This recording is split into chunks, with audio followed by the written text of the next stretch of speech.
Полиция есть душа гражданства и всех добрых порядков и фундаментальный подпор человеческой безопасности и удобности. Петр Великий, 1721 год. В российской истории о специальных полицейских подразделениях на транспорте заговорили в 1809 году, когда императором Александром I вся территория страны была разбита на 10 транспортных округов, и в каждом сформированы полицейские команды дирекции водных и сухопутных коммуникаций. В 1836 году императором Николаем I был создан отдельный корпус жандармов, обеспечивающий общественный порядок на железных дорогах, а спустя еще 30 лет в составе полицейского управления Санкт-Петербурга была создана речная полиция. В марте 1917 года Временное правительство упразднило железнодорожную и речную полицию, а сотрудники были направлены в действующую армию. В условиях ослабленной экономики страны резко возросло количество краж перевозимых грузов. По стране прокатилась волна захватов подвижных составов и паровозов. И 18 февраля 1919 года Всероссийский Центральный исполнительный комитет принял декрет об организации железнодорожной милиции и железнодорожной охраны. С этой даты и началась новая летопись транспортной полиции России.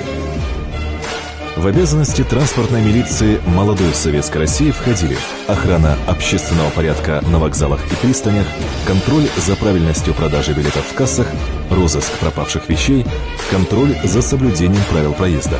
В 30-е годы прошлого столетия страна развивалась стремительными темпами.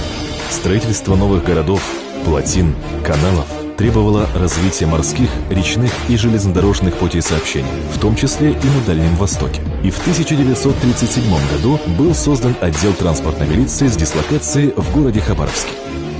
Тяжелым испытанием для советской милиции и всего народа стала Великая Отечественная война. Сотрудники транспортной милиции в массовом порядке записывались добровольцами в армию и уходили на фронт, а оставшиеся в сложнейших условиях продолжали охранять общественный порядок, бороться с преступностью и создавать прочный тыл советской армии.